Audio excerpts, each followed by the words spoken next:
All right, we are live. I got a great update for you guys today. We have a lot of new information about the Clarity Act, and so I will kind of tell you where we are and what's to be expected over the next few days to next week. There's some updates. There was a few new interviews with Brad Garlinghouse, and he did drop a lot of information in those interviews, and I'll try to highlight some of the key points. I'm not going to play the full interviews because that would take like half an hour, and I do have an update of kind of what's going on globally with oil prices, stock market. I mean, just a handful of key details. If you are obviously invested in the crypto market or the stock market or gold, silver, all that kind of stuff, this update should help you kind of understand where we are and where we're going.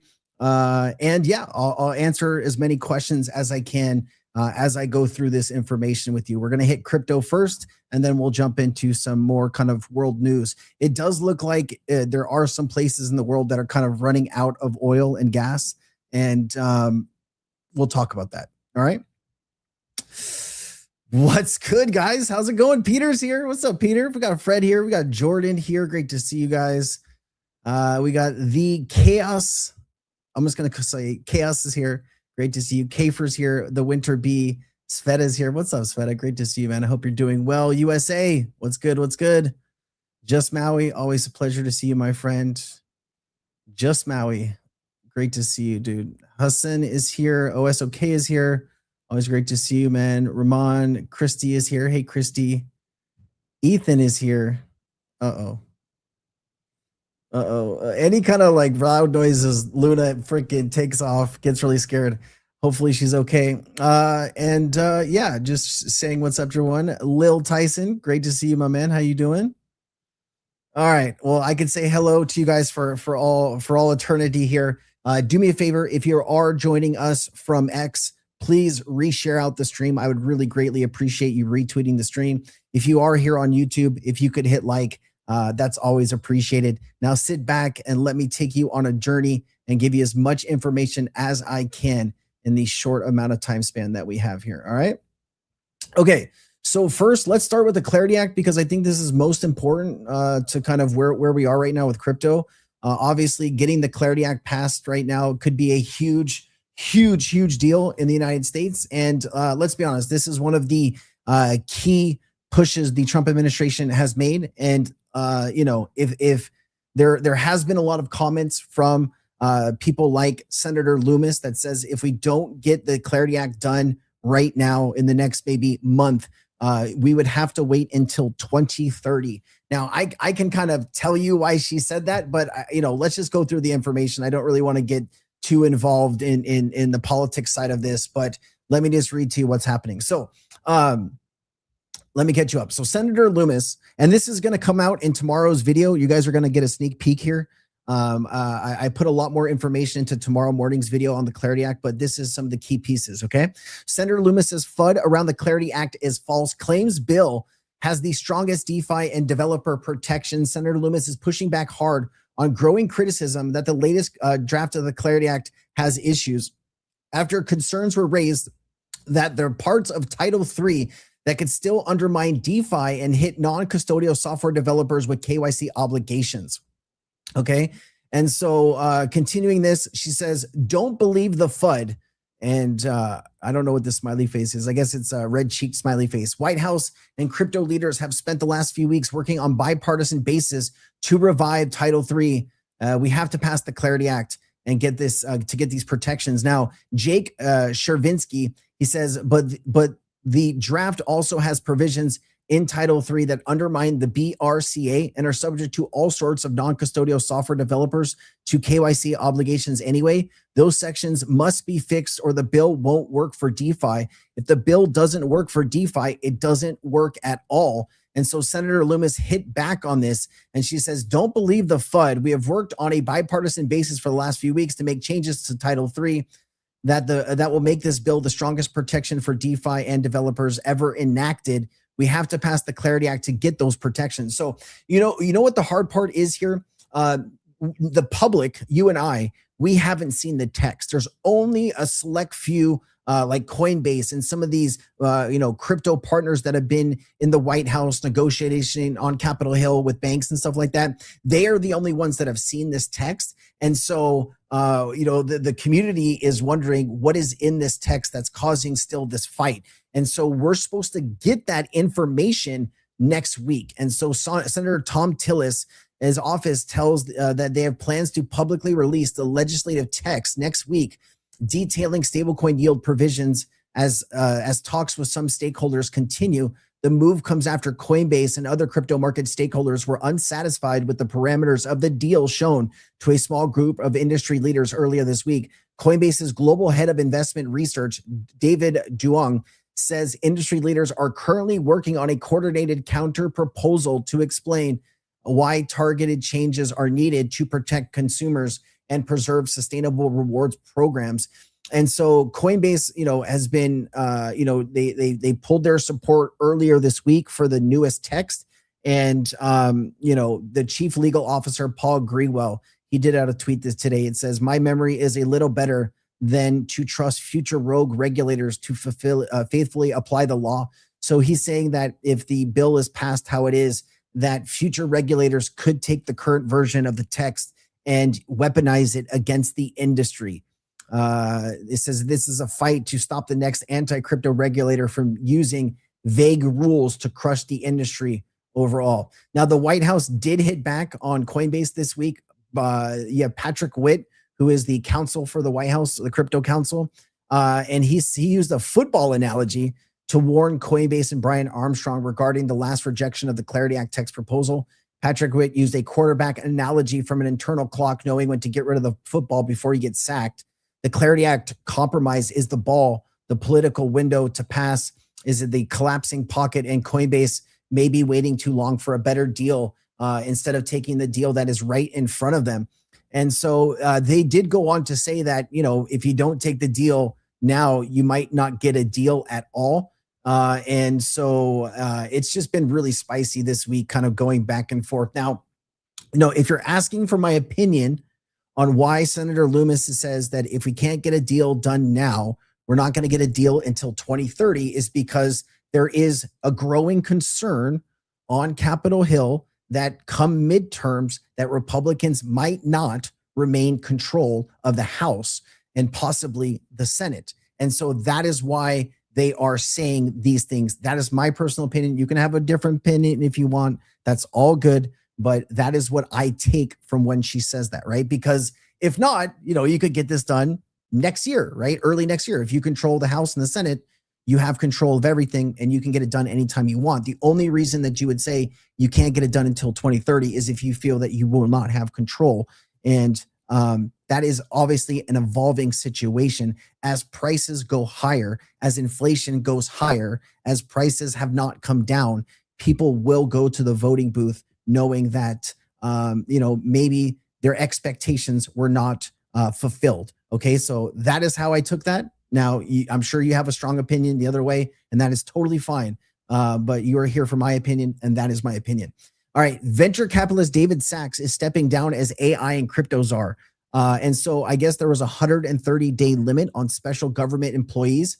Sachs will transition to co-chair of the President's Council of Advisors on Science and Technology, also called PCAST, expanding his role beyond AI to broader tech policy. So currently there is no new crypto and AI czar. Now this position could be filled if Trump wants to continue this position. But David Sachs kind of leaves here before the job is done. And I've seen a lot of people on X kind of saying, wait, where are you going, right? The job isn't finished yet and you're leaving. Okay, so here is Senator Tim Scott. He was just on Fox News over the last 24 hours, and this is what he said about the Clarity Act. Let's bring in South Carolina Senator Tim Scott. He chairs the Senate Banking, Housing, and Urban Affairs Committee. Been a leading voice in passing the Clarity Act. Mr. Chairman, you and I have had many conversations about the Clarity Act. Come here. Yes. Where are we right now? Well, Cheryl, this is hard, and it should be hard because this is the first time ever we've tried to deal with such a historic piece of legislation. It will keep America as the most dominant player in the world economically. There's good news, though, Cheryl. The first thing I'd say is that we now have Republicans and Democrats working together on language that they can agree on. The White House agrees on it as well. We have one more step to go. We need the industry to agree on it. So I spoke last night with Coinbase as well.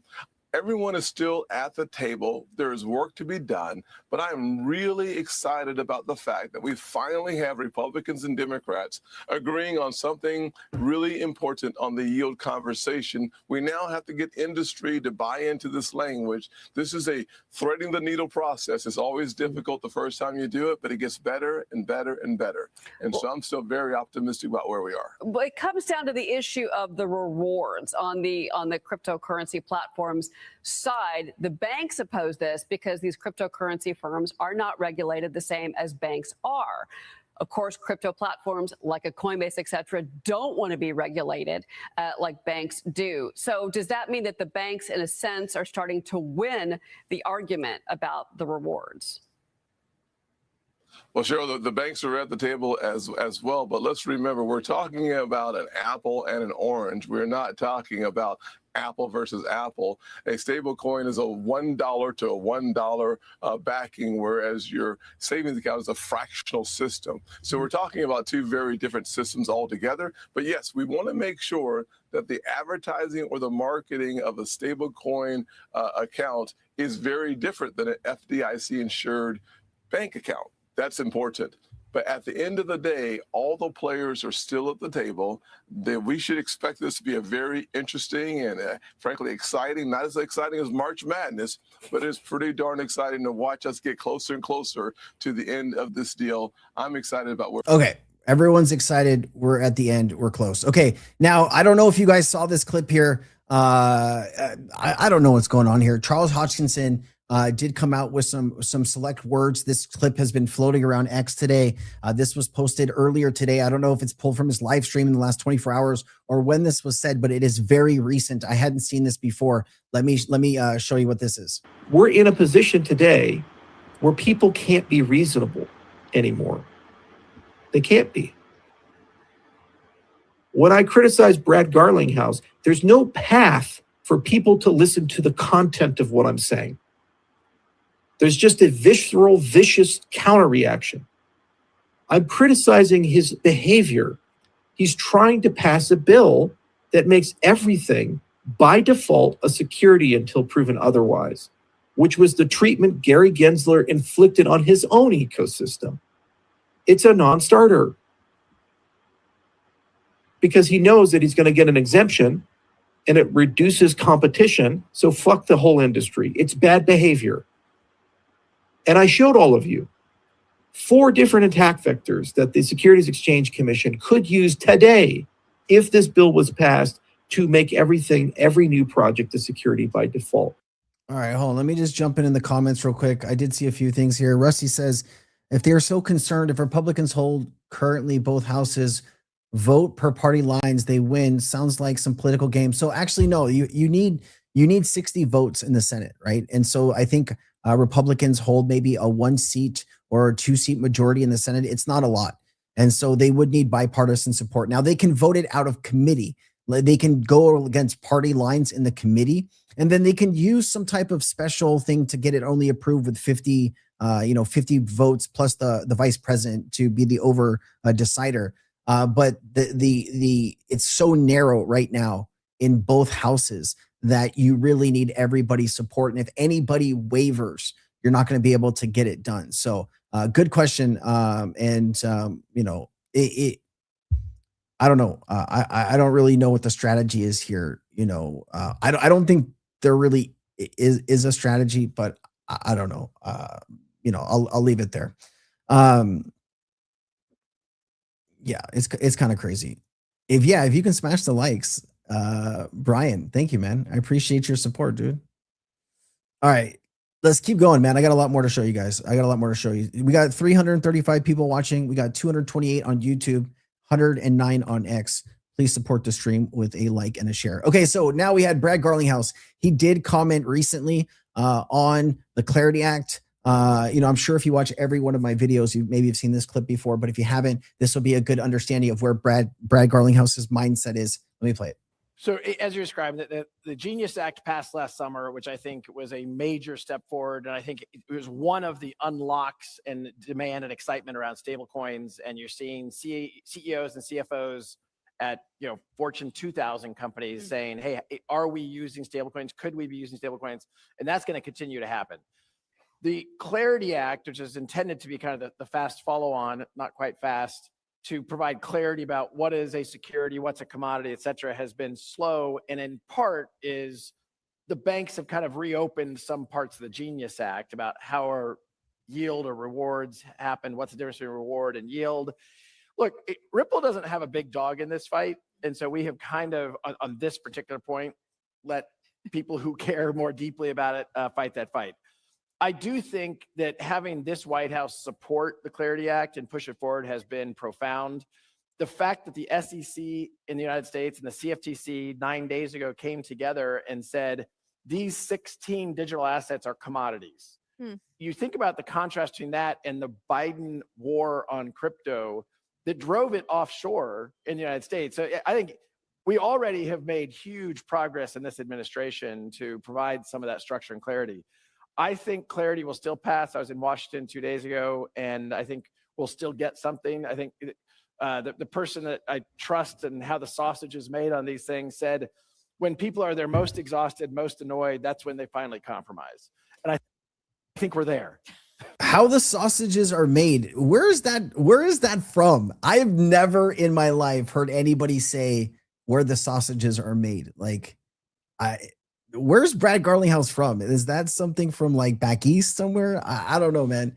That is the first time I've ever heard somebody say that. All right, there's a 49-second clip here. I did go through this, guys. If you want a full breakdown of this interview, it's about 15 minutes long. There's already a video out on my page going through this. It's pretty crazy, though. Brad Garlinghouse really hasn't been something that people are too fond of watching recently. I noticed that the interviews that I covered Brad Garlinghouse, they used to get much more attention. Now people are kind of not really tuning in. And from this White House, we're seeing amazing leadership to push this forward. And so I think we're going to get there. It's just taking a little longer than we thought. So what happens to Ripple once Clarity gets passed? Well, it won't change Ripple's business too much. What it does is it unlocks the banks in the United States who have been a little bit fearful about, should I lean into this industry? What if there is a future Gary Gensler? And then how am I going to have to unwind things?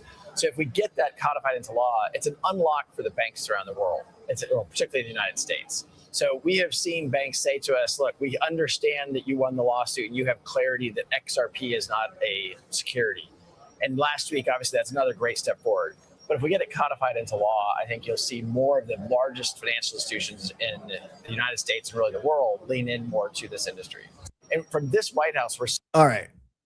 Yeah, I don't really know where that's from. I think we're all a little ADHD around here, Nicole. You're with good people here, you know. Squirrel. That's an inside joke with my mom.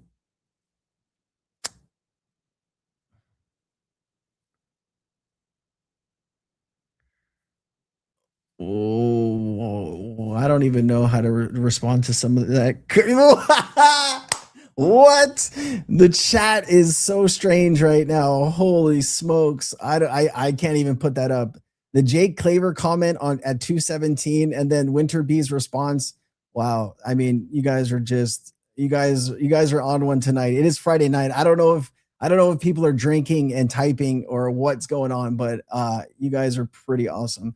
That was really funny. Okay. I thought this was powerful. I went through, there was a digital asset summit this week. It was 3 days. I must have watched over 100 clips. I brought the best clips into content through this whole week. I maybe shared 30 or 40 of them from the event. This was one of the clips that really stood out to me. I want to share it with you. How many times have we heard people say, someday real world assets are going to trade on chain? Someday this is going to happen. We might see other things trade on chain. Well, it's happening. We have real world assets. We have oil. We have NASDAQ. We have Dow Jones. We have silver. We have so many real world assets trading 24/7 instantaneous settlement throughout the weekends when we need price discovery at a cost that's literally a fraction. It's instantaneous and a fraction of the cost. So we really have the test case being done over the last couple of months. We have real world assets trading on chain. My view very, very clearly is within a couple of years, I don't know if it's 2 or 3 or 4 years, but every asset's going to be trading on chain. And you hear it not from Bob Diamond or not from crypto people. You hear it from Larry Fink. You hear it from Jamie Dimon. You hear it from, you know, if anyone here went to the Abu Dhabi Finance Week in December, and so many people speaking over a couple of days, and everyone's talking about tokenized assets and trading on chain. So it's here. The caveat I would give you is I think we're in the top of the first inning, but it is clearly here. Yeah, that was a very powerful clip. I mean, sometimes things just really stand out. It's one thing for me to get up here and tell you that the world is moving to a new financial system, but you know, when there's key figures, people that are really not, you know, typically crypto people, but are kind of understanding where the world is moving towards, the clip kind of gives it more power behind it, and I just thought that was good to show you. You guys are so wild, though. Seriously, I was trying to read some of this chat, and I'm trying to keep a straight face. I really appreciate it. Love the show and your enthusiasm for XRP, man. Thank you very much. I do love myself some XRP and the XRP army, of course. Chipper, great to see you, man. I hope you're well. Always nice to see you in the chat, my man. How is it going? Nicole, great to see you. How's it going, Nicole? Yeah, that sausage quote, it's got to be from the East Coast, man, because I can tell you that was never said in California. I've been in California since the 80s, and that was never something that anybody ever said to me, not once. All right, there's a few other things I want to get to here. This just dropped today, too. I don't know if you guys saw this. I haven't really had time to digest it and go through it, but the White House reps propose a stablecoin tax exemption. RLUSD would qualify here. Bitcoin left out. White House reps Miller and Harsford officially proposed a draft digital asset parity act that would allow certain regulated stablecoins to be used without triggering taxes on small transactions. The proposal introduces a 200 de minimis exemption. To qualify, stablecoins must be pegged to the US dollar, issued by a regulated payment issuer, and maintain a tight 99 cent to $1.01 price range. Now, you know why this is, like, if this passes, this is going to be a big deal. AI agents making, you know, cheap, quick payments, all of that is going to be done via blockchain.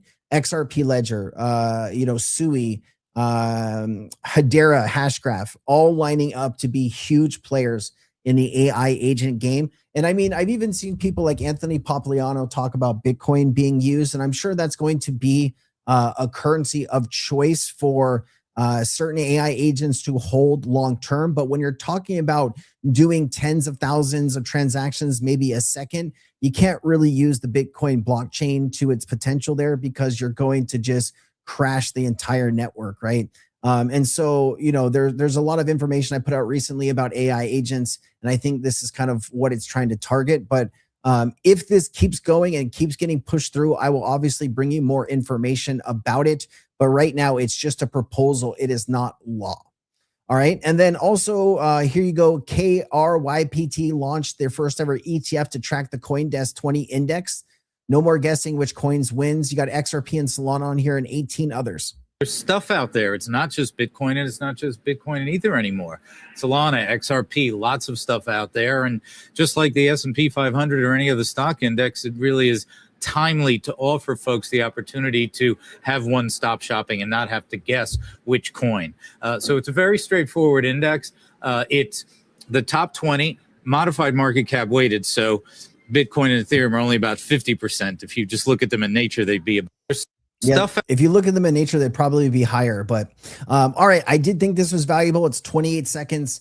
This is Matt Hugon from Bitwise, the man who loves to mention XRP. No, I'm just kidding. He loves his Solana and his Ethereum most, I think. But he said eventually all asset management will be done through vaults. Bitwise currently custodies over 193 million XRP in its ETF vault. Eventually, all asset management will be done through vaults. That is something that I believe to be true. Next, I'll do something equally off-putting, perhaps, which is to quote you, Matt, you're out of your mind. I think when I tell people that all asset management will eventually be done through vaults, I get this a lot because vaults are tiny, maybe $20 billion in AUM, and ETFs are how everyone invests. $20 trillion. That's a 1,000x increase. 1,000x increase, 20 billion to 20 trillion. Man, that would be pretty amazing to see that type of value on chain. The quicker, the better, right? All right, Brian Armstrong, the digital dollar could grow 100x to 1,000x from here. Credit cards, 2 to 3% fee. Swift, 2 to 3 business days, or 2 to 3 business days. Stablecoins aren't the only payment rail that checks all 3 boxes. It's fast, it's cheap, it's global. I thought this was a good clip. Let me get some water as I play this for you. People think. Well, I think a digital dollar is still underappreciated and could grow 100 or 1,000x from here. The reason is that payments are still relatively high friction around the world, right? Now, in certain countries, like I'd say in Brazil with Pix or in India with UPI, like they've managed to get payments to be quite fast and cheap, but they work only within that one country. Other countries, like in Europe, they have instant bank transfers that are free essentially, and that's a really good feature.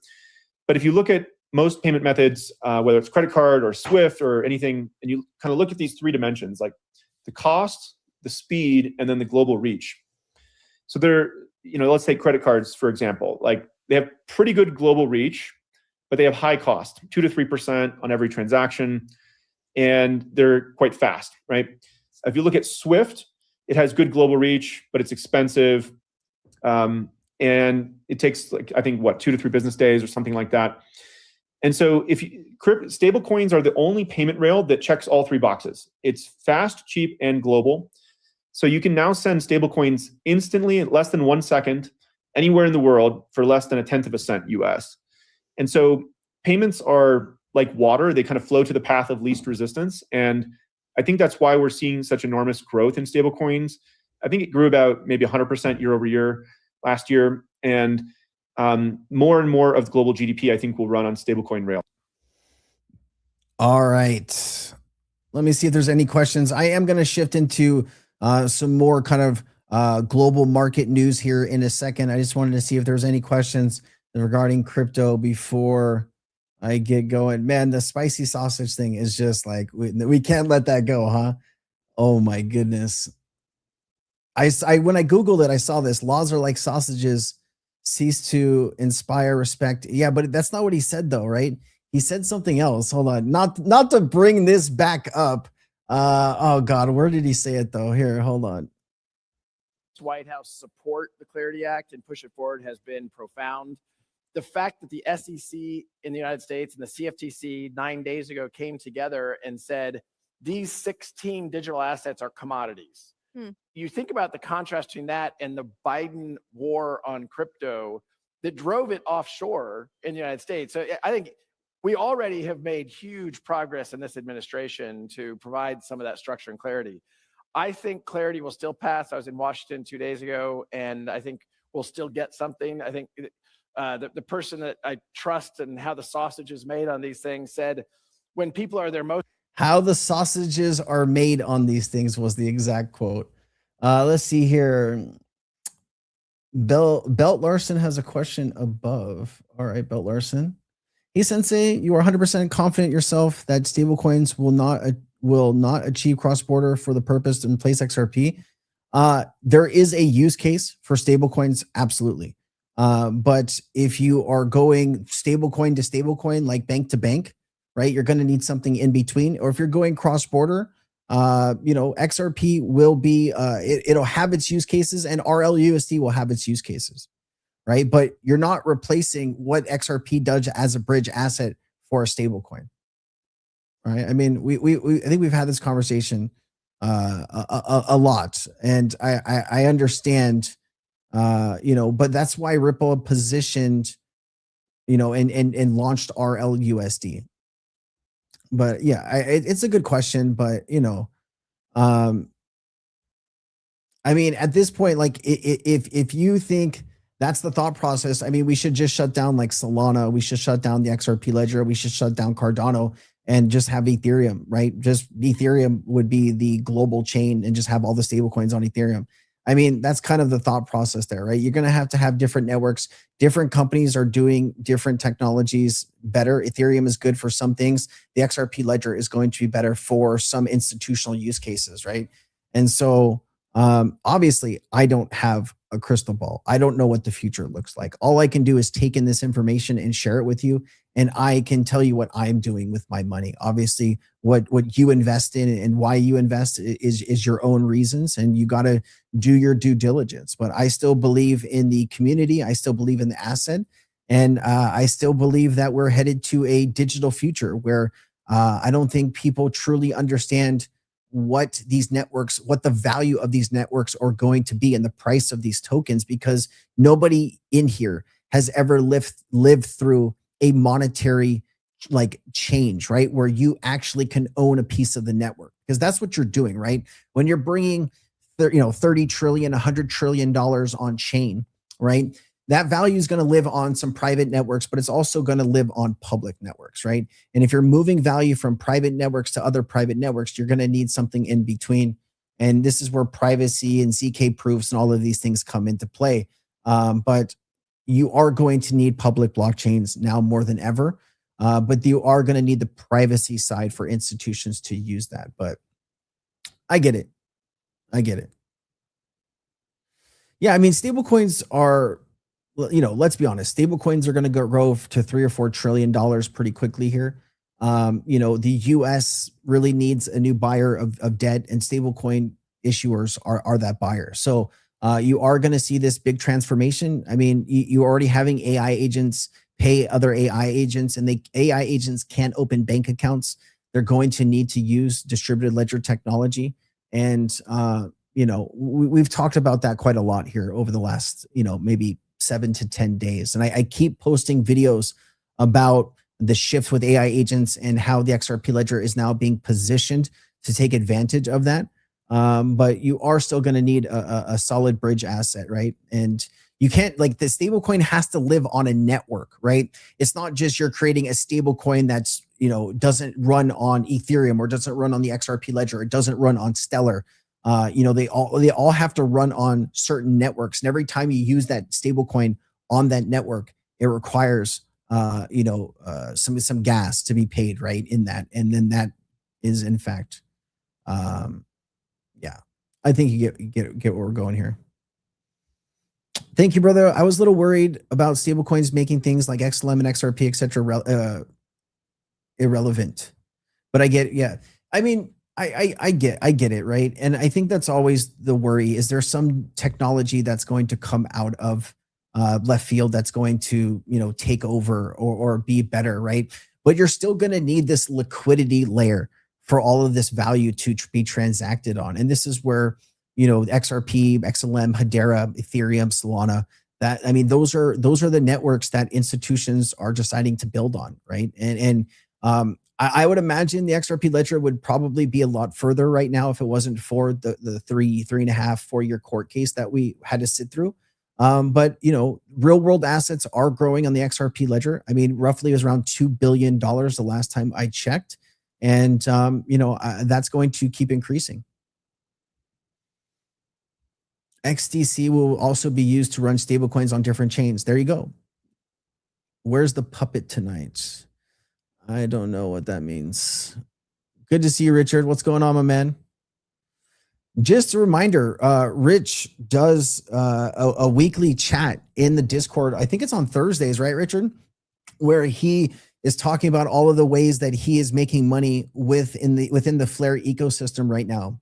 If you're not inside of Cryptonaires, I am sharing maybe I'm oversharing information about what's going on, what I think is going to happen. I've been sharing a lot of news, not just crypto news, but what's going on in the Middle East and how that's affecting supply chains and how that's affecting certain global markets. And I think it's very important to stay on top of those things because you can kind of see where the world and the globe is going. And if you want to position yourself to take advantage of those changes, whether it's to get into markets before they explode or get short markets before they tank. All of this information I'm about to go through could be valuable to you in some way. So let me just go through it and just hold your breath here. Well, don't actually hold your breath, but you get what I'm saying. All right. Here we go. The S&P officially posts the lowest close in 223 days, erasing another $1 trillion in market cap today. This brings the S&P losses since the war began to almost $5 trillion. In under a month, you've lost 4.8 trillion, which is staggering.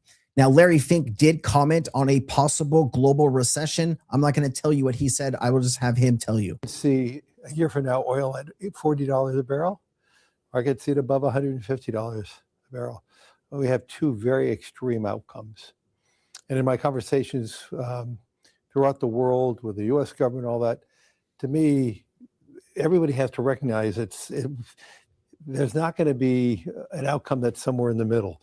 It's going to either be two extremes.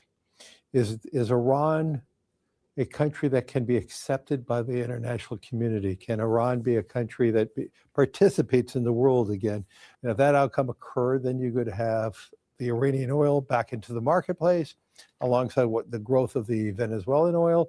And you could paint a picture where oil prices could be lower than they were prior to the Iranian war.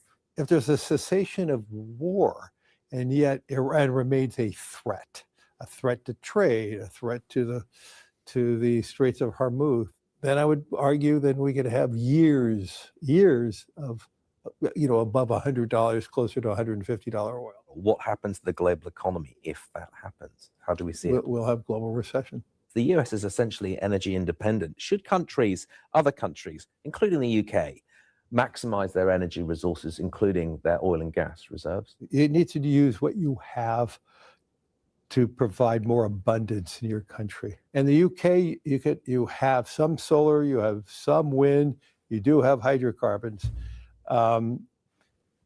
To me, it is about being pragmatic. But on oil and gas, use what you've got is the message. Use what you have, unquestionably, but also aggressively move towards alternative sources too. Okay, the issue here with alternative sources is, for some reason, the current administration has kind of walked away from wind and solar. There's been 24 to 30 different massive projects that we have just we here in the United States, we're going back to coal, which I don't fully understand. Maybe somebody else here understands why we're doing that. But realistically, nuclear energy is probably the safest, the cheapest, well, not the cheapest, but the safest, cleanest, and you get the most out of it. And so we should probably be doubling down on that personally. But we have, I think, what is it? Is it how many wind and solar projects has the current Trump administration walked away from or canceled in the past, what is it, 14 months? I thought it was 25 to 30, but let's just get an exact count here. I mean, you're talking about tens of billions of dollars worth of energy projects. Let's see here. Trump air policy has stalled more than 60 large wind and solar farms. Oh, sorry, it's 60. Damn, I thought it was only 24 to 30. 60 large wind and solar farms. These are described as stymied or jeopardized and then canceled. The administration has reserved at least one major onshore wind approval, canceling the prior Biden era green light. So yeah. Let me see here. Capacity of pipelines affected. I mean, it's massive, right? You're talking about a massive drop. Oh, sorry, I should have shown that to you. Right here is what I was reading. Let me see. New York Times. Oh God, come on! Don't get me that. A Trump blockade is stalling hundreds of winds and solar projects nationwide. Yeah, so I mean, I don't know what we're doing there with that policy, but that is the policy that we've chosen. So let me just get back to this. It all feels a bit 2007, surging energy prices. We're seeing some cracks in the financial system, particularly in private credit. Are those little tremors before an earthquake? Does this feel very 2007 to you? I don't see any similarities at all. Zero. 2007 was based on hidden leverage, just gigantic leverage balance sheets. This is not a leverage balance sheet problem. And it was the leverage that was the foundation of the fall of 2008. We've seen trillions of dollars pumped into AI. When Jimmy Dimon did an interview with the BBC recently, he said a lot of that money might end up wasted. Are we in a bubble? Will a lot of that money be wasted? What do you make of that? I do not believe we have a bubble at all. That being said, could we have one or two failures in AI? Sure, I'm fine with that. Okay, that's market mechanisms. I believe there's a race for technology dominance. I believe if we do not invest more, China wins. Okay, really quickly, I was doing some research in the back end while I was listening to this. The actual real number, and this was October 2nd, 2025. So this was 4 months ago. Trump administration termination, $8 billion in clean energy projects in blue states, cutting dozens of projects aimed at shoring up the grid and creating thousands of manufacturing jobs. The Department of Energy's list is more than 200 effective projects. So I couldn't tell you why they're doing that, but obviously probably not a good idea looking back now at what we're going through. All good though. Let's keep it going. Anthropic accidentally leaked its next AI model and just wiped out 14.5 billion in cybersecurity stocks in a single day. Claude Mythos was accidentally stored in a public accessible data cache and was discovered before Anthropic could announce it. The model showed dramatically higher scores on cybersecurity tests, meaning AI can now detect and respond to threats at a level traditionally required in entire teams of security professionals. This is another area where, if you're a security professional, hopefully you're at the top and not kind of in the middle or just now starting, because AI is coming for your job too. CrowdStrike is down 5.8%, wiping out 5.5 billion. Palo Alto Networks is down 6.3, wiping out 7.5 billion. ZS Collar is down 5.8, wiping out 1.35 billion. And Tenable is down 9.7%, wiping out $185 million today. All right, and then we are winding down we are ending the week with U.S. oil prices at $101 a barrel. The S&P is at a 232-day low, and the 10-year note is at 4.44%. In the last 14 months have taught us anything, it is that the next 50 hours, in the next 50 hours until 6 p.m. Eastern time, futures opens on Sunday is going to be highly eventful. So usually Trump waits for the weekend before he does something. And so, markets maybe are expecting something big to happen here over the next few hours. Trump must contain the bond market immediately. That is a big problem that is growing. As oil prices are at about $100 a barrel globally, inflation is now going to be over the next 2 months, 3.3%. It was just 2.4%. You're almost talking a full point of inflation in just a few months. Obviously, if oil goes to $150 a barrel, this will be at about 4.5%. And yeah, it could be bad. Now, there is a lot of people. There's about 5% of the channel watches from Australia. And so my heart goes out to you guys when I see stuff like this. Hopefully you can tell me if you are experiencing this in real time. Obviously, when you see things, online, you're not too sure what to believe. I have seen a lot of people talking about this, and I just wanted to check in with you guys and play this. Talk about shell shock. At North Ride, no ride. The billboard's blank, the taps are off, and everyone's feeling a little empty. Oh, it's ridiculous, isn't it? As this fuel crisis starts to stare Sydney in the face. Very worrying. Statewide, 59 service stations tonight sit empty. More than 200 have no diesel, and more than 300 have a limited range of unleaded. At this Shell site in Cromer, fuel rationing. A 50-litre limit with a ban on tanks and cans. Sydney hasn't seen anything like it in any real way since 1979. Bloody ridiculous, mate. Can't believe it. Not going to last me long in this car. It's true, those who drive Ford Rangers say they're now paying $240 to fill diesel tanks. Oh. Some are paying much more. Oh my God. As others hoard at home. Panic buying and stockpiling and petrol hoarding. Call it what you will, as many call it out in mock viral videos. Wow. Okay, that is pretty insane. Anybody, Rusty, are you in the chat? Justin, what's good? I haven't seen your tweets recently, Justin. I've been looking for them. You're good, man. I know it's a lot to tweet at Brad Garlinghouse every day, but I do appreciate the tweets that you've already sent. Damn, we have somebody just now catching up on the sausages part of the chat. That is super funny.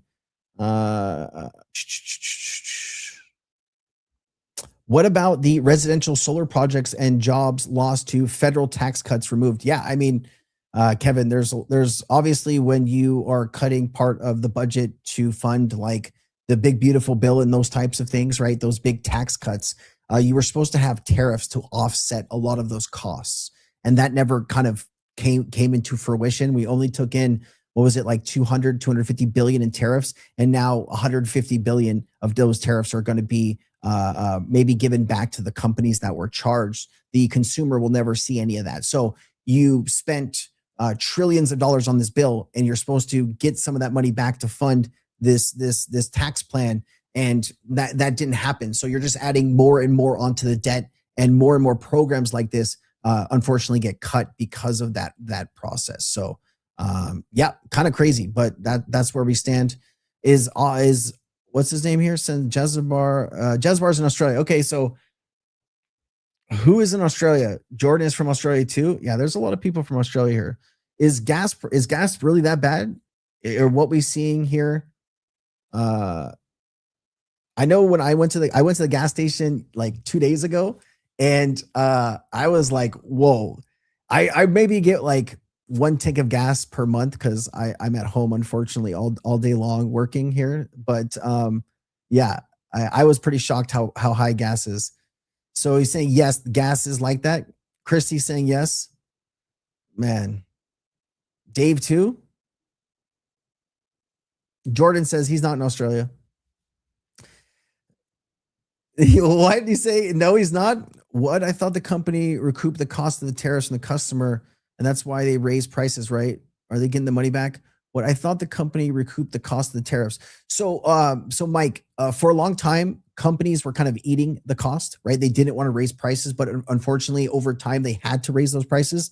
We had 6,000 tariff policy changes since April 1st of last year.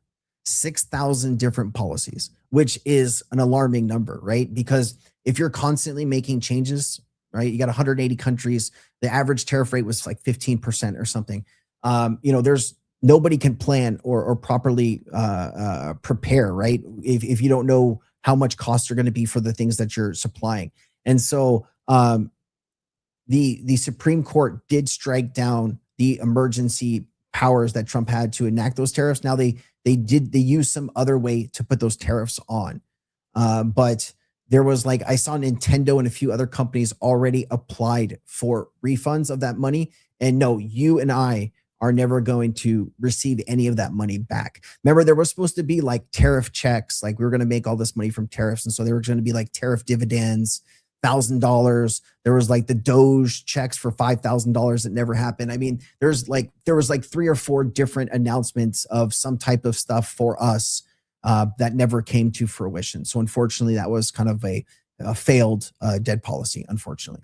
All right, here, let me continue here now that we got some confirmation on Australia. I did want to show you this. I was looking in to see how many countries are like rationing fuel. I know it's a growing problem here. Dozens of countries are now experiencing fuel and oil shortages, rationing, or being flagged as highly vulnerable. And so explicitly named 10 to 15 countries active rationing and emergencies. You have Bangladesh, Sri Lanka, Pakistan, Cambodia, Myanmar, Kenya, Zambia, Slovenia, plus several Europe and Asia implementing caps and bans for 4-day work weeks. Now, I mean, this is kind of nice, 4-day work weeks, but I mean, obviously you're not, getting that extra day of work, and that could be very bad for some families that rely on that. But I mean, just saying, some people work 6 days a week or 7 days a week, and just going from a 4-day work week, there is some benefit to that for some people. Vulnerabilities and analysis as another list of risk states: Singapore, Turkmenistan, Hong Kong, Morocco, Belarus are all which are all not in rationing yet, but are considering highly exposed to the shock. So there are a lot of countries that are now experiencing a squeeze. Now, Iranian oil revenues are surging.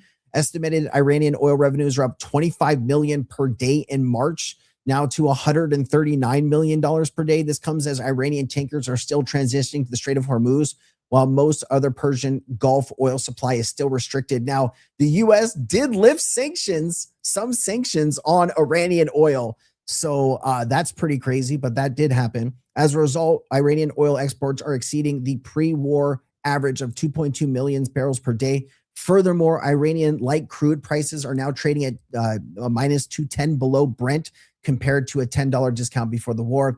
Iran is also generating additional revenue by charging transit fees. Now, this is what I've been trying to communicate with you guys for some time now. There are billions of dollars that go through the strait every single day, and I've seen numbers anywhere from 10 to 20% that Iran is going to start charging ships to get through. Now, you are talking about what was the number? I think it was like $100 billion a year that Iran could make by now leveraging the Strait of Hormuz. Now, the hard part here is the U.S. military can't really, they could go into the strait, but the problem is it's like shooting fish in a barrel. You are very constricted. Remember, there's only 2 miles. The lanes to operate both in and out of the strait are only 2 miles wide. And there's 1 lane in and there's 1 lane out. And so if you put a ship in that bottleneck, it'll become an easy target for drones, undersea drones, mines, you name it, it'll be a problem. And so this is why the US or allies have not put any military ships yet into the strait. All while the US government is trying to limit the impact of the war on oil prices by temporarily lifting sanctions on a large amount of Iranian oil. So I don't know what the strategy is here. You are now giving them more money to fight you, but that is the decision the current administration did make when it comes to Iranian oil. Now, we did see gold prices extend 4% on the day, rising above $45.50 per ounce, and silver prices gained 5% on the day, rising above $71. So you did see gold and silver do a little bit of a pump here. Nice to see it rebounding some. Now, you do have some more information here. President Trump has 50 free hours to contain the bond market. By the time the futures open on Sunday, if history is any guide, Trump and Bassett will be working overtime on the containment of the bond market this weekend. If not, things are going to get ugly very fast. So if we don't see some changes in the bond market, next week could be very, very slippery. And then it does look like Marco Rubio here was answering some questions on the tarmac. I wanted to play it. We're talking about this. There are some in the Iranian regime that are going around saying that they want to make the Strait of Hormuz tolling thing. They want to make it permanent. That's unacceptable. The whole world should be outraged by it. We're impacted by it a little bit, but the rest of the world is impacted by it a lot more, including many of the countries represented today here at the G7. And so if those countries are deeply impacted by it, all we've said is, you guys need to do something about it. We'll help you, but you guys are going to need to be ready to do something about it. When this conflict and when this operation ends, if the Iranians decide, well, now we control the Straits of Hormuz, and you can only go through here if you pay us, and if we allow you to, that's not only is it illegal under international law and maritime law, it's unacceptable. And that can't be allowed to exist. And so what we've said is that the countries that are most impacted by that should be willing to do something about it, and we'll help them. And that's what I said. All right. That was the response. And then you also had German Chancellor Merz comments on the Iran war just 24 hours as President Trump says it's a test for NATO. The U.S. and Israel have no clear strategy on what they want, he says, right? That is one of the biggest problems here. Now, you also have a new issue on top of everything that we're dealing with. The Houthis just entered the fight officially on Iran's side. And so let me just show you what this could mean. Everyone is watching the Strait of Hormuz. That's old news. The Houthis entering means in the Bab al-Mandeb Strait is next. Let that sink in. Hormuz equals 20% of global crude oil already blocked for 28 days. Bab al-Mandeb is 12%. So now you could be looking at 32% of global oil trade now blocked. Imagine things getting now 1.5 times worse. Now it's to be targeted. combined dual choke point scenario, 28% of seaborne oil offline simultaneously. This has never happened in the recorded modern history. 5,900 people are dead. Oil is up 60%. And now a fifth fraction just entered the war. And so I'll be watching this very closely. Obviously, if this does play out and this strait does get blocked, that could be terrible. If you're wondering where this strait is, up here is the Strait of Hormuz. This is the Bab al-Mandab Strait. And as you can see, I mean, these straits are just easy targets, right? Just like what you're seeing in Iran, you can launch a drone pretty much anywhere you want here on this coastline or even inland. 2,500 kilometers is the range of these drones. And so if you have undersea drones, all you need to do is look at what Ukraine did to Russia in the Black Sea. I mean, Ukraine doesn't even have a navy, and they sunk dozens of Russian warships with underwater sea drones and actually drones that float on the water. They just ram them right into the side with 1,000 pound bombs, and they sink the ships. I mean, this is all played out already. And this is also a huge issue. Satellite imagery appears to confirm that U.S. Air Force KC-135 Stratotanker has been destroyed, while 7 others are possibly damaged. The problem here is the U.S. is running out of interceptors, right? You're firing $1 million missiles at $30,000 drones. Obviously, that's not a good strategy, and you only have so many interceptors. And now, since all of the Gulf countries need them, as well as U.S. ships and other parts of the world, now you are seeing that the U.S. bases are under attack by drones, and you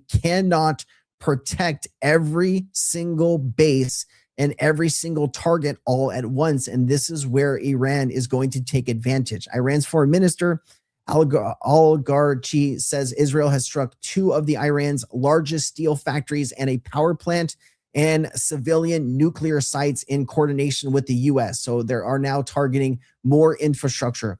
Iran on peace talks headline, they've spanned so much fake news trying to push energy prices down that the market is just numb now. Keep going. Nobody is buying that anymore. The real prices will show up anyways. Powerful, maybe, but smart, not even close. Burn that fake news card way too early. So Iran is kind of taking shots here about the U.S.'s kind of response and Israel's response on kind of how they're trying to curb oil prices with news that things are going well. Now, I wanted to take a look here at interceptors because this is something I was having a conversation with somebody in the Discord about the U.S. running out of interceptors. Just to show you some headlines, the military is pushing up production for weapons that could matter the most in the war. The Department of Defense is signaling new deals with defense companies to boost production of critical weapons. Key missiles and interceptors have seen extensive use in recent conflicts. Officials and experts have raised concerns over insufficient stockpiles and production times. I mean, anywhere you look here, race of attrition, U.S. military finite interceptor stockpile is now being tested. This is back on March 5th, before the war. I mean, before most of this got started. And here's another one exclusive. Israel is running out of critically low interceptors, U.S. official says. And this is back on March 15th. So this is 2 weeks ago. They were critically low. And so the U.S. and allied officials are not publishing exact interceptor counts, but the multiple recent reports say stockpiles are under real strain from the Iran war and Ukraine support. Even if production is being ramped up, governments classify exact numbers of Patriot THAAD, SM-3 and SM-6 and Iron Dome type interceptors. No public source can give an exact precise number.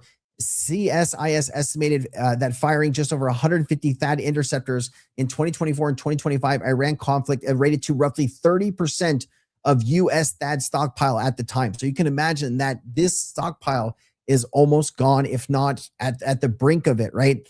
And that's the problem. You're shooting down in drones with really expensive missiles, and you cannot replenish those missiles in a timely manner. This really wasn't thought out far enough in advance to understand, oh, we should probably have started production on this months ago if we were going to enter a prolonged war. The current Iran war has already burned through 6,000 U.S. missiles of various types in the first 16 days. March 27th report says, which is described as a sizable hole in the stockpile. So it's not just interceptors that are low at this point. It is a little bit of everything, and that is going to be a big problem. Just to give you some more information, in addition to the 850 Tomahawk land attack missiles that have been expended, the Washington Post reports that the U.S. military has also been firing over 1,000 of its more advanced and limited supply air defense interceptor missiles in defending against retaliatory attacks in Iran.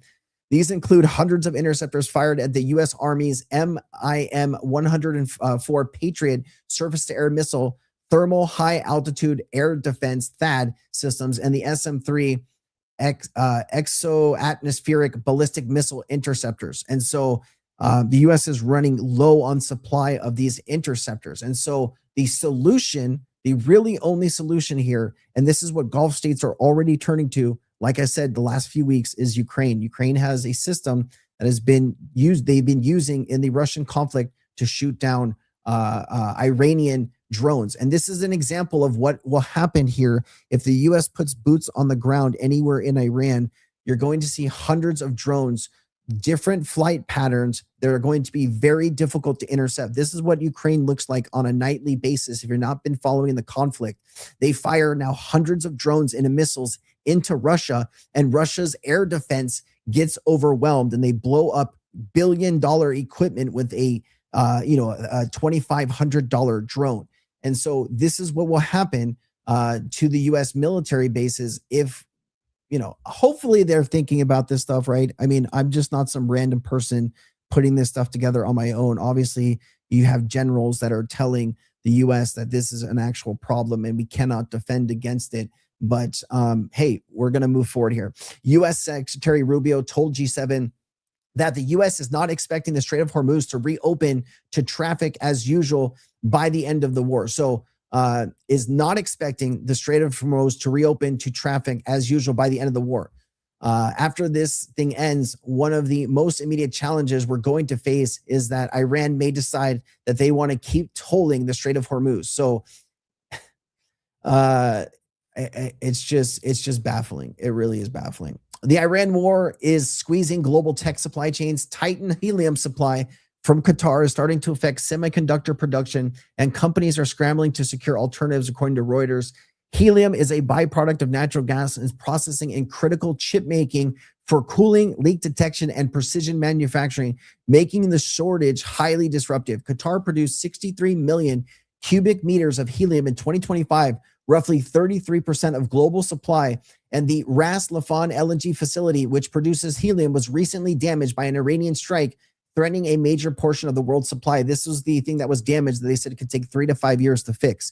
As a result, producers and distributors are limiting shipments with air gas, declaring force majeure, and providing some customers 50% of normal monthly deliveries. Healthcare customers are being prioritized, leaving chip makers vulnerable to delays in sourcing helium. If shortages persist, production cuts could ripple through electronics, automobiles, and smartphones.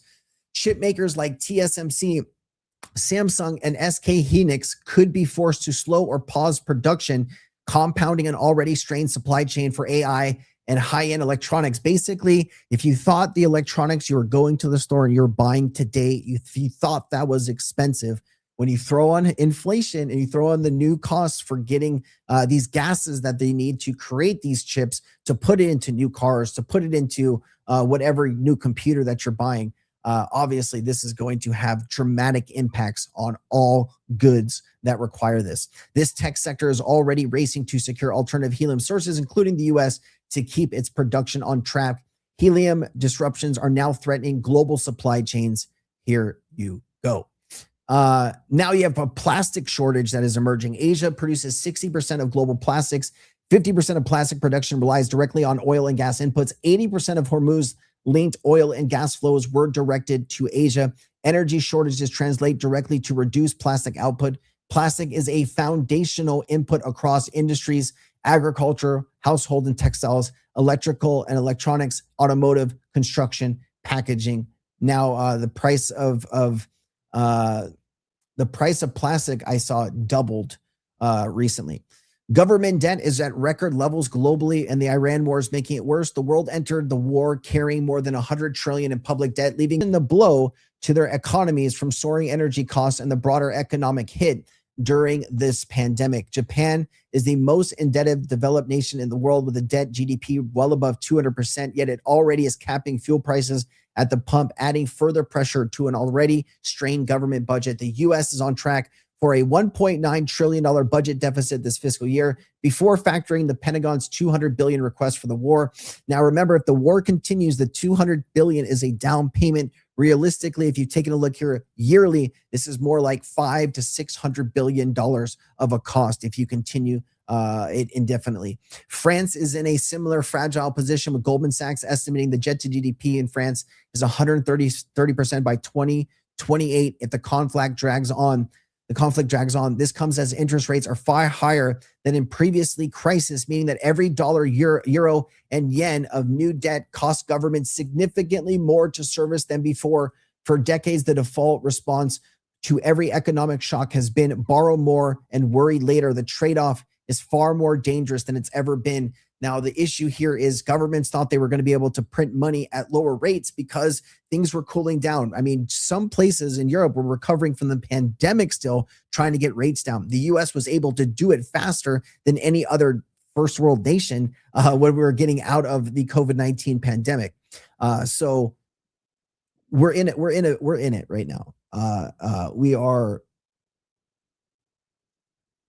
it. All right. And I don't know.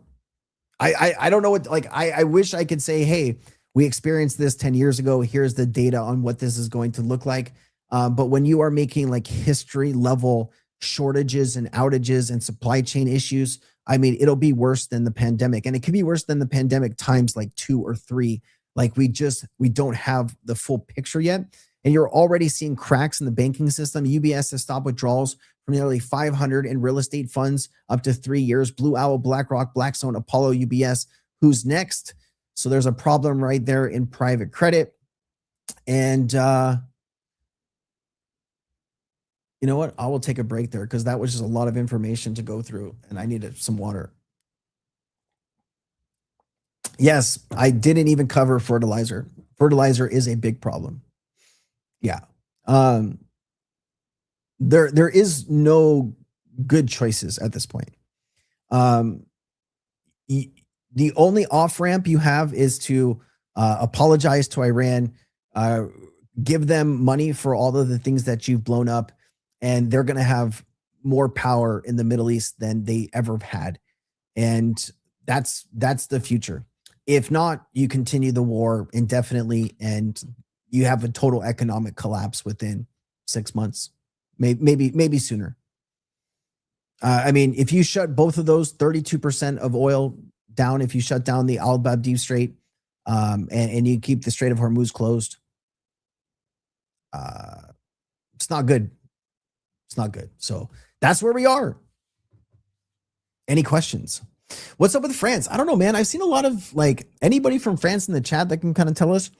I've seen they've had to go through like new governments, right? Like they've had to, here, let me see. Give me a full rundown.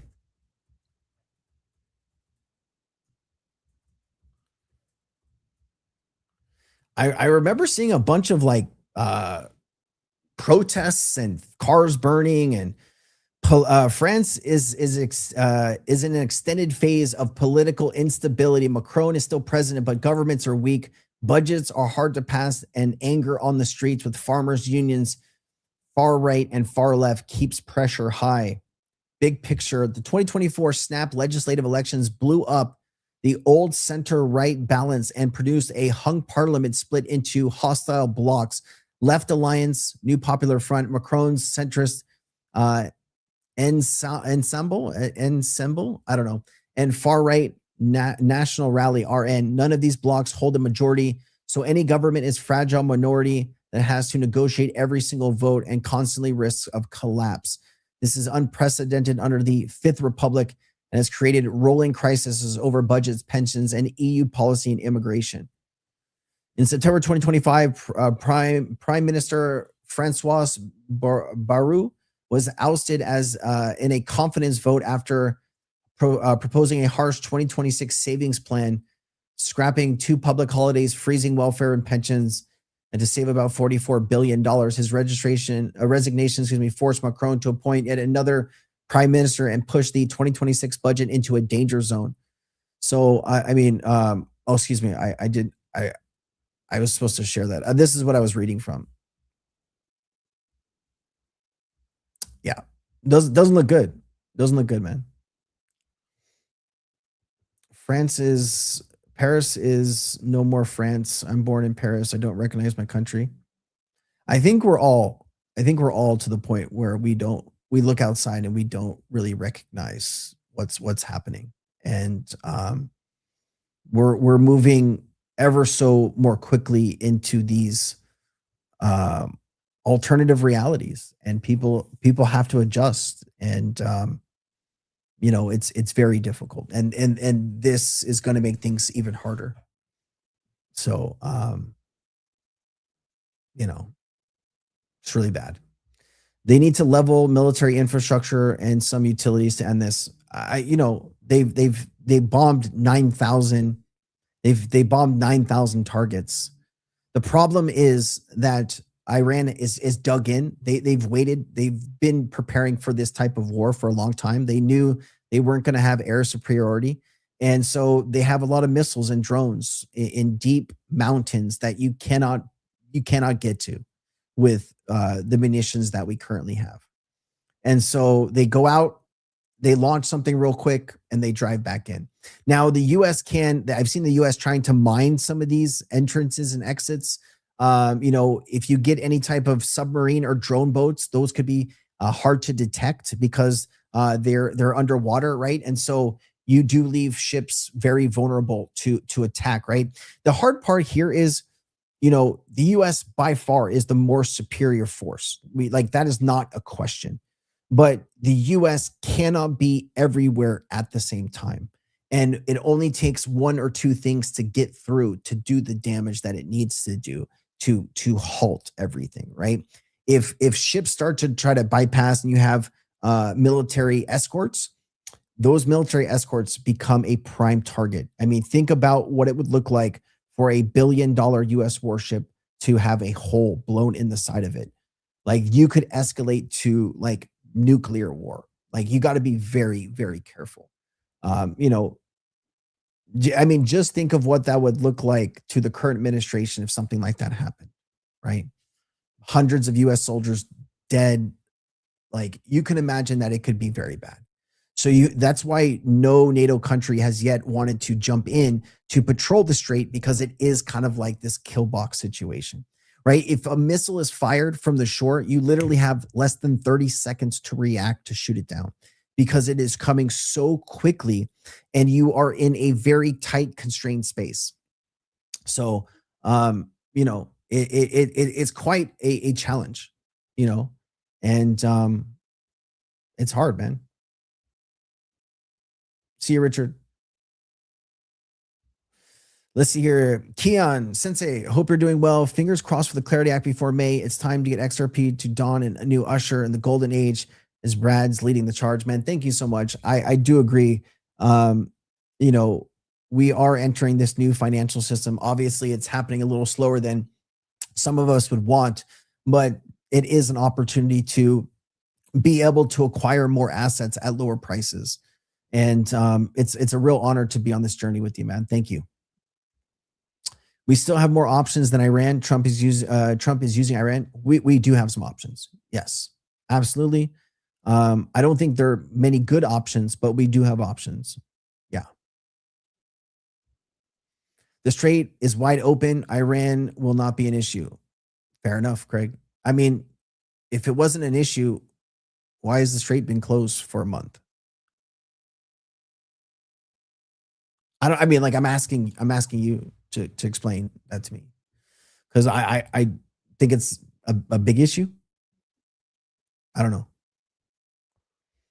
I've yet to have somebody kind of explain how it's not an issue.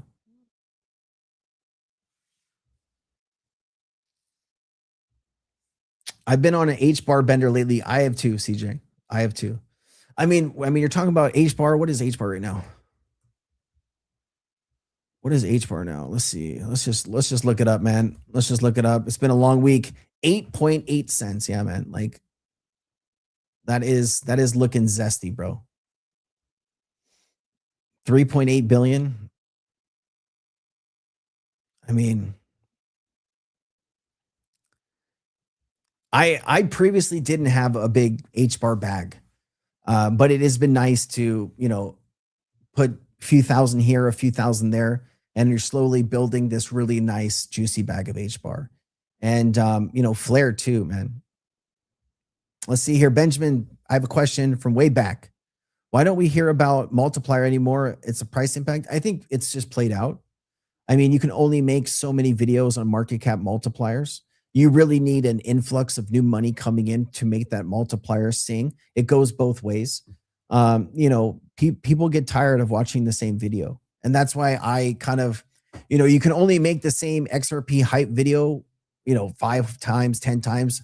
I see the same channels running the same content over and over again. And I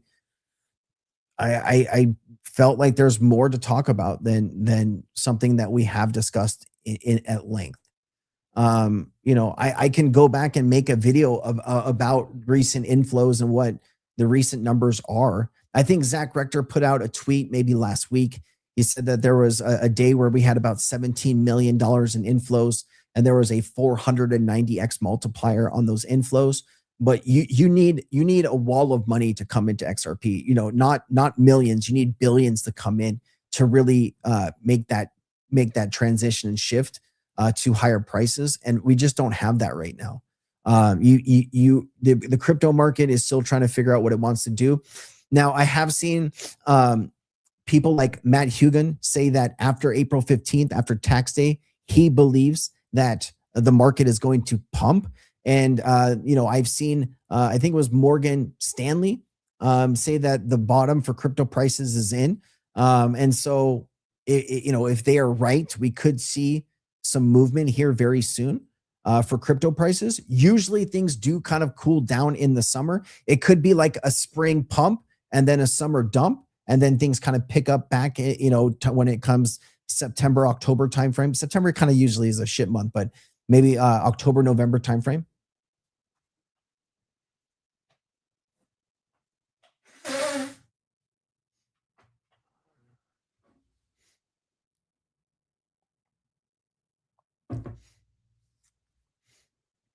Crypto is sad. I feel that. Where am I living, Sensei? I live in Hawaii. I listen to you every day from Spain. I appreciate that, Alpha. Thank you, man.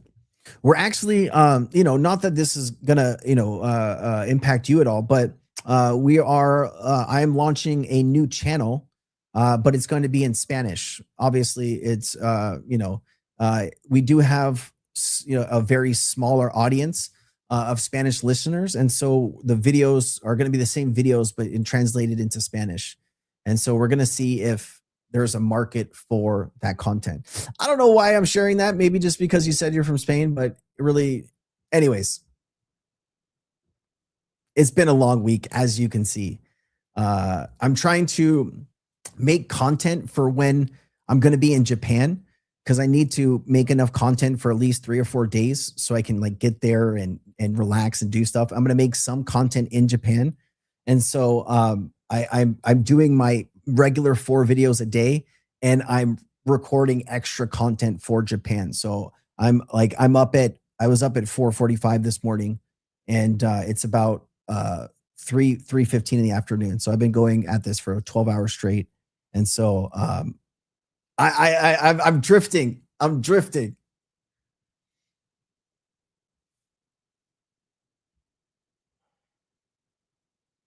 Let's see here, Benjamin. Understood. So it's still in play. It's always in play, Benjamin. So the market cap multiplier exists because there's just not a lot of liquidity. All right. And so as more value comes into the asset, the multiplier won't have as much of an impact. But you know, if you go back and look at like the early days of Bitcoin as price was exploding, when the ETFs launched and all of this money was coming into Bitcoin, that's why it shot up in price so much. And you had a big kick. But since XRP has a whole lot less liquidity, a big push in or out will drop that market cap a lot. I think it was like 17 million in inflows move the market cap like 8 billion. So yeah. Crypto is not sad. It's raging. It's raging, Four Wheels Pathfinder. I like it, man. I like it. Let's just take a look here. Let's look. Oh, is it raging the wrong way? It's raging. It's a raging. Last 7 days, Bitcoin is down 6.24%. Ethereum is down 7.7%. XRP is down 8.51% at $1.32. Yikes. Yikes, bro. Stellar's at 16 cents. Canton's at 14 cents. If Canton went to like 10 cents, I think I would pull the trigger on like a nice bag of Canton. I'd maybe shift some money over. Rob, I appreciate you, man. Thank you so much. We have a really big team that supports all the content. And, most people don't see how much hard work they put in behind the scenes.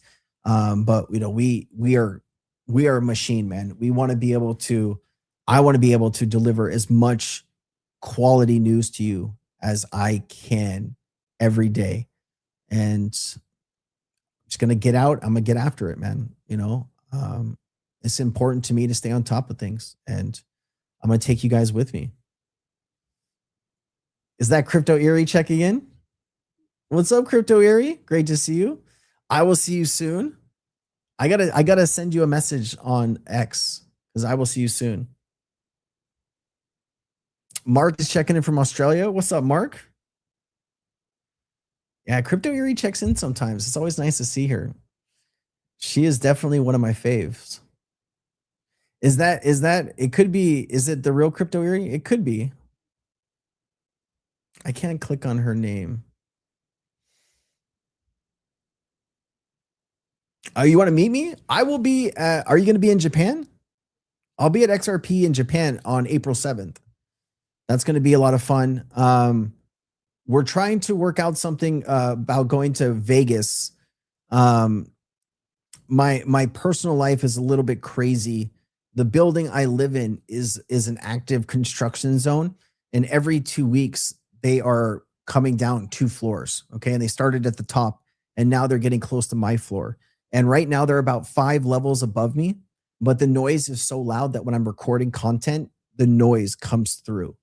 And so soon it'll be a point where like I can't do my job, right? My content. And so we're trying to scramble and find a new place to live. And so when I get back from Japan, we might be moving. And so there's a lot of things happening that I'm trying to manage in my personal life. So it's hard. Man, we got a lot of people from Australia. Upland. Nice. I saw you that you're moderating. I saw on the website, and you're going to be a great moderator, of course. I should have known. I will be in the audience watching. I'm looking forward to it. When's my personal role knowing when to exit? Even if you still believe in the project? I mean, it really matters what the project is, right? Do you need to look at, do they have a runway? Are they delivering on the promises? Do they have a community? Sometimes our own passion and our own love for something gets in the way of a smart decision. And sometimes that smart decision is to cut and run. And, if you're not taking the long view, if it's not something that's like, top 50, top 100, where you have this established team and developers from all over the world helping to develop the particular ecosystem. If you're in the Discord and you're in the Telegram and it's dead in there, that might be a tough sell to keep going. But it's always going to be situational. But yeah, you really need to better understand, like, we're in this very slow market. There's not a lot of liquidity coming in. Is the project that you are invested in, do they have what it takes to make it through? Because I can tell you in 2021, when we went into this like bear market in 2022, there were a lot of like really cool technology providers in a whole different array of different technologies and different use cases. And I can tell you that a lot of them did not survive. And so just got to be very careful. I hope that was helpful to you. Where are you at with the MEV drama? MEV drama. What is the MEV drama? I guess I'm not on the... Need some more information. Do I have any plans to come to India? At this time, I do not, but things could change. I heard India is a very beautiful and big country. I've never even thought to go to India. I'll have to put that on my bucket list, though. If I do, you'll be the first to know. So hey, Amel says Flare is a scam. I'll have to disagree with that. I don't think it is. They had every opportunity for the last several years to cut and run, and they've really doubled down, put their heads down, and kept building. I think those are very committed people trying to create the future of DeFi and being able to offer yield on XRP and other tokens. I think what they've done is really incredible, and I don't agree with that statement. I want to meet you for a drink when I visit. We're about the same age. I'll be in Waikiki with my family. Artie, send me an email. Send me an email, man. And if I can fit it in, I would love that, man. I would love that. My brother, Apache living in Norway. Love your H-bar, XRP, and Flare. Keep up. Great energy. Man, I greatly appreciate you. It's an honor. Thank you so much. We are outnumbered and surrounded perfect. What are we talking about here?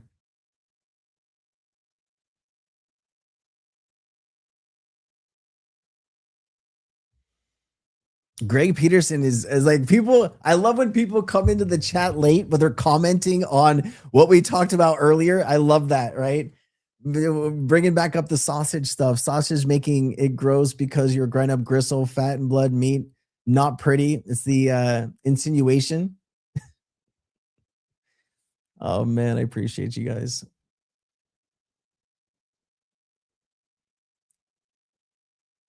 Let me see here. Basically, what the guy from DRW, what is DRW? DRW. I mean, I'm probably DRW Trading Group. I don't know. Let me see. Basically, the guy from DRW is saying about major institutions not building on public blockchains, specifically naming Solana and Ethereum. So, certain institutions are going to pick blockchains that they believe have what they're looking for. And sometimes that's compliance. Sometimes that's, a stablecoin technology or real world asset, custody. I mean, there's a whole bunch of different things that could push an institution towards a specific blockchain. But most institutions, what they want is compliance, KYC and AML, and they want privacy. Right. And so you are seeing stuff like, zero knowledge proofs being pushed through on the XRP ledger, as well as a bunch of other privacy related upgrades and amendments.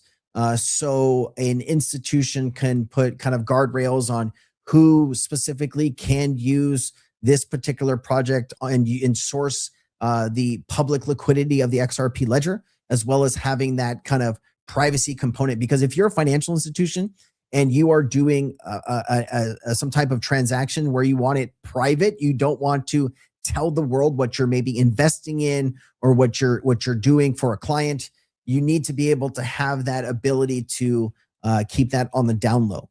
And that has been the biggest maybe hurdle for some blockchains for institutional adoption. But regulation obviously is one of the biggest ones. But compliance and privacy is really big too. So Bill says, I've heard not to panic in the fear factor, just stay centered and hope some big changes are coming very soon.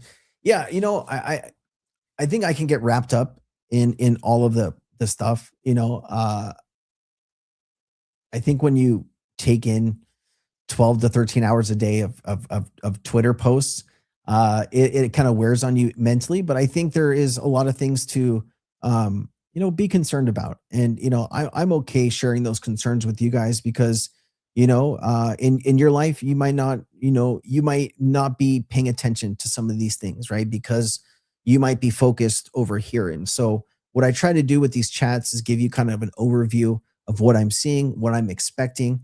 I mean, if you go back, right? If you go back to the chats we were doing around right before April in 2025, when we were having the conversation about tariffs, we were I was pretty spot on about where that was going to lead us and what that was going to do and not do.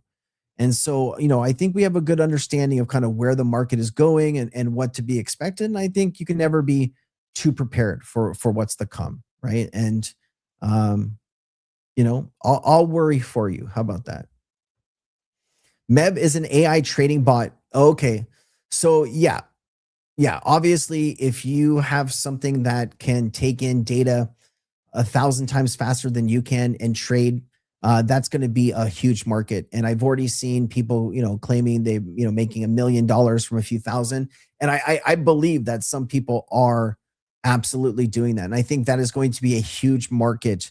I would imagine that some exchanges are going to have their own type of AI trading bots if they don't have them already. I know some do, and some are better than others, but the technology is advancing at an incredible pace.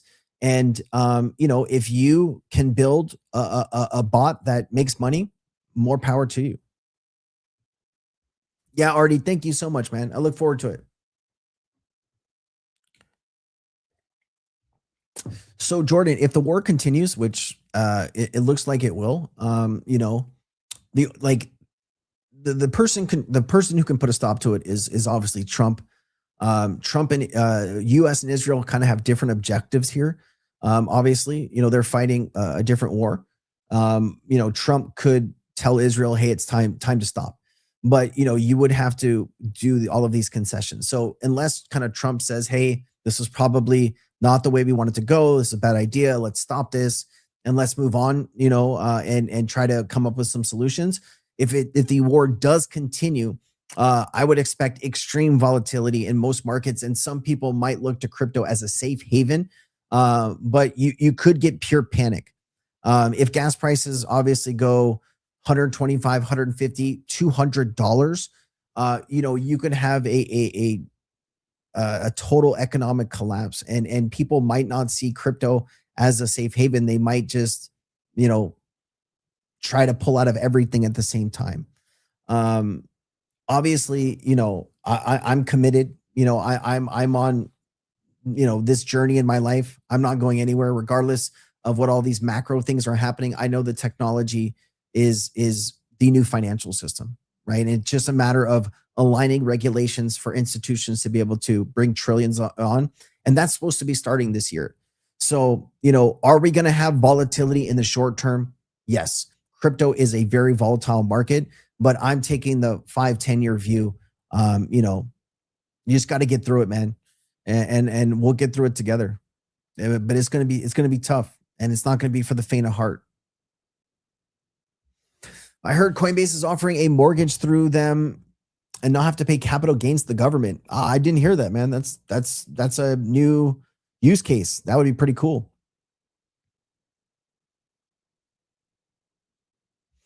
Yeah. Flick of me bean says, bruv, the whole market is broken. Let's just chill and stop talking about it for years and years. Wake me up when it goes up. I feel that there's a lot of people that have that same mindset, man. And I get it. Man. But I will look forward to waking you up when something happens. Are crypto investors being kidnapped in the United States? I saw that in France. I've seen a few high profile kidnappings in France. I have not yet seen that here. This is why I communicate to the world that I don't keep crypto wallets in my house, right? They have no access here. So, taking me is not going to get you what you want. But yeah, this is why you don't communicate how much crypto that you actually have. You don't want to become a target out in the world. But yeah, you gotta be very careful. This is a evolving world. And as more people maybe become unemployed and can't find jobs, you know, some people are going to work as hard as they can to stay on the right path, and some people are going to take the easy left turn and go to try to cut corners and you know, do something nefarious. And so you just got to be very, very careful and vigilant at this time.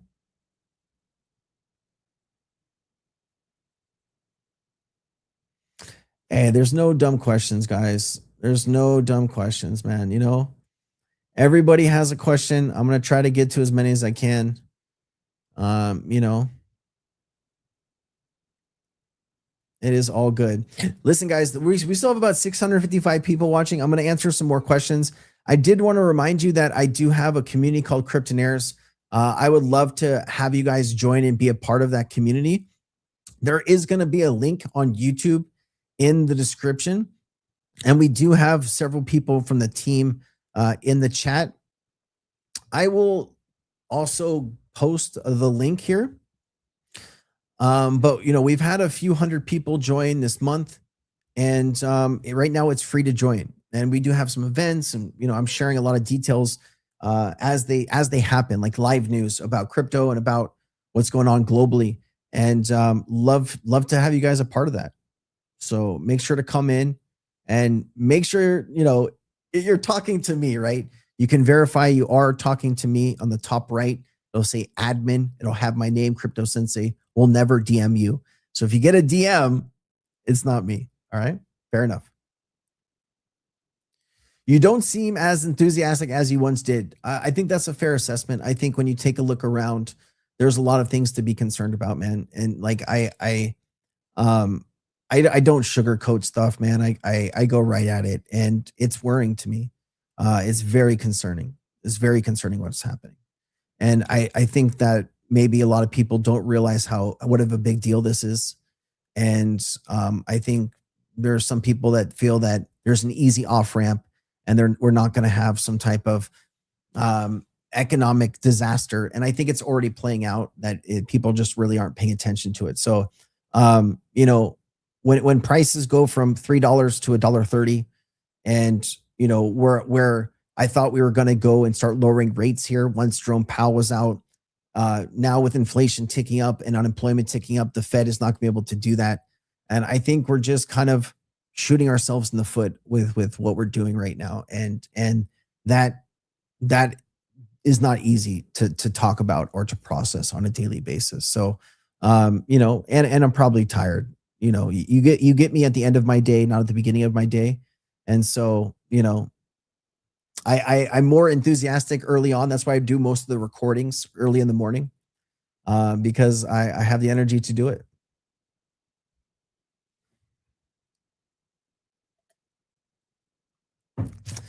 Most people don't pay attention. Well, I mean, they're paying attention when they go to the gas pump, right? They're paying attention when they go to the store and they see prices on food. They're paying attention to that. They're not paying attention to most of the stuff that I talk about in these chats, right? Because it's difficult, right? And most people don't know how to dig up all of this stuff and put it all together and look at the full picture. Like, and that's what I try to do with these chats. I try to give you a wide picture of what's happening in real time, you know?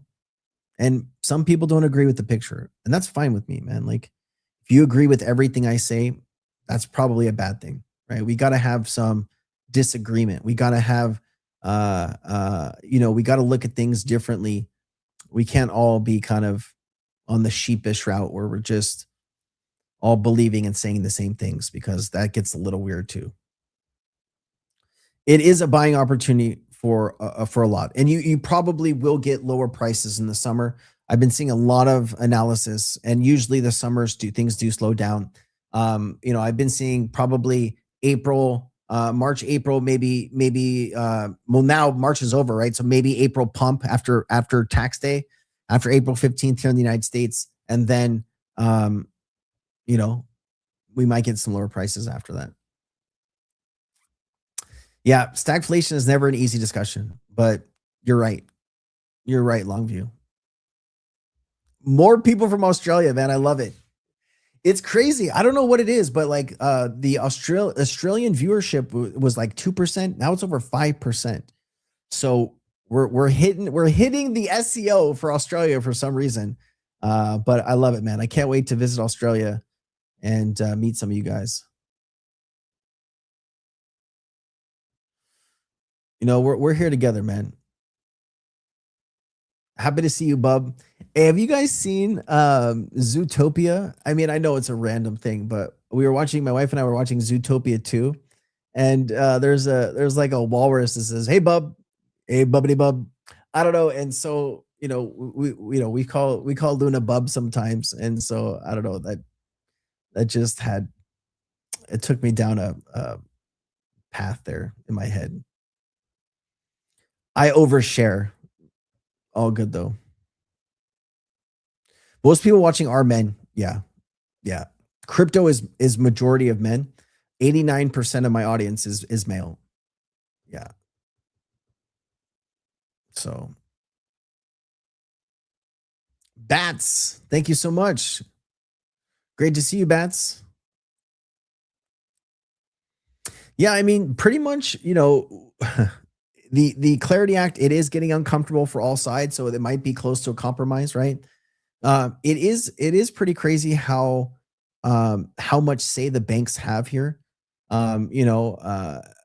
Through lobbyists and special interest groups, a lot of money gets pumped into campaigns and things like that.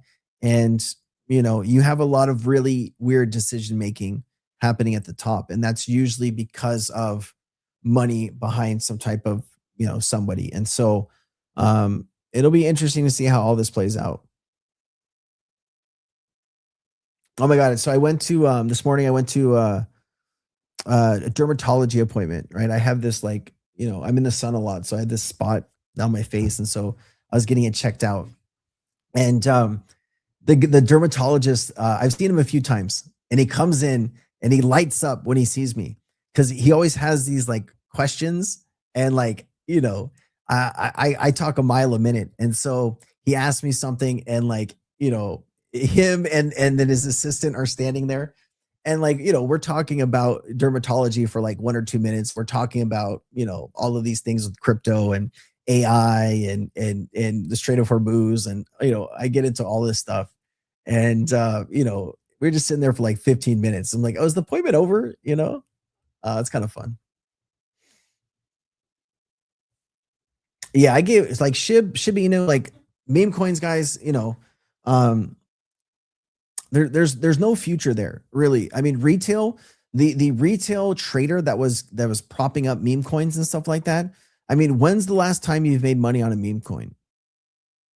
Most people have never made money on a meme coin. Some people have made some, and insiders are the ones usually that make a lot. Usually you have some X accounts that pump and shill tokens. They'll get a percentage of the token supply, and then they'll dump on the followers. But I've entered a time in my life where I don't really care about meme tokens or these types of things. They're never a solution to a quick dollar, and you're going to get dumped on or rugged or mishandled or mistreated. So too many sausages in here. Fair enough, man. Fair enough.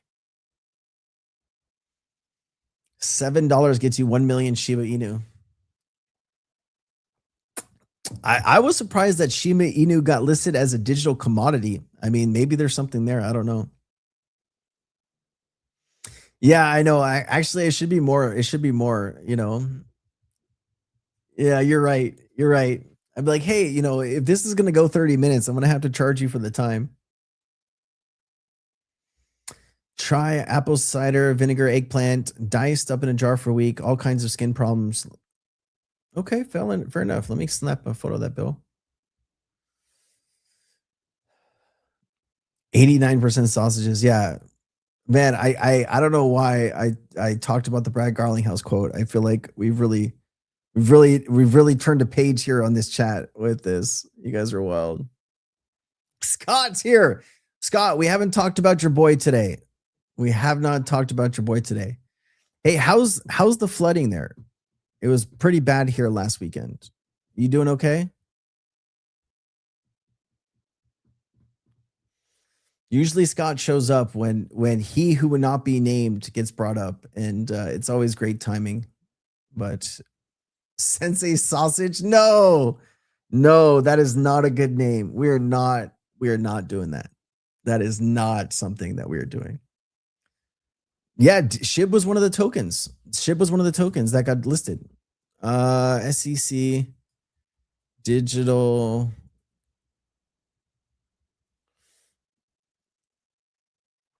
Let me see here. Right there. Right here. Right here. Shiba Inu.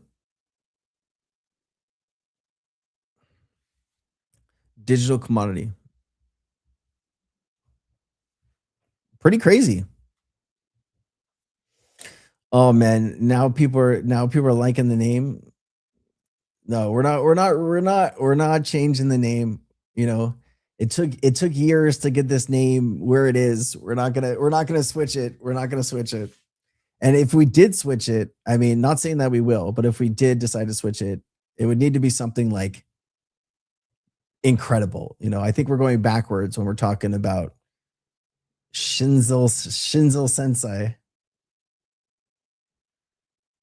Do I do karate? No, I don't. I don't have the hips for karate.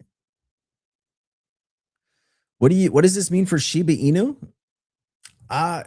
You know, I don't even know why Shiba Inu got selected to be a digital commodity. Maybe because they felt it was decentralized enough. I couldn't tell you. I'm not up on the Shiba Inu, like what's happening in that ecosystem. I'm not the right person to ask what's going on with SHIB. But I think they wanted to show that even tokens that maybe started out under like the meme category could transform into something else maybe. But just interesting. Tokenized sausages. You guys are strange. Very, very strange. You guys are very strange. Flare is low. And you know what's crazy, because you had the airdrop stop, right? That was 3 years of selling pressure, and you have all this utility coming to a head at one time. I mean, the market is just so underpriced of what these assets should be valued at. It's so crazy. It kind of makes you want to like, if man, it's just, you need like an extra $1 million somewhere where you can just double down on this kind of stuff, Brad predicting the Clarity Act passed by the end of May. Yeah, it was April. Now it's May. He says he does have an insider, that are cooking the sausages or whatever it is. DJ Diablo, gotta go. Thanks for keeping us informed with the crypto news. Thank you, my man. You have a good weekend. It's always nice to see you, brother.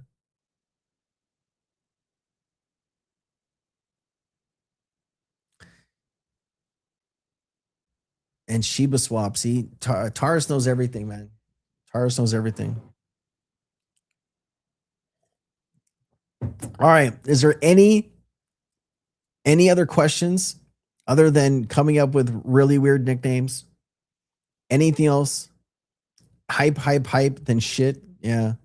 Story of my life in crypto, right?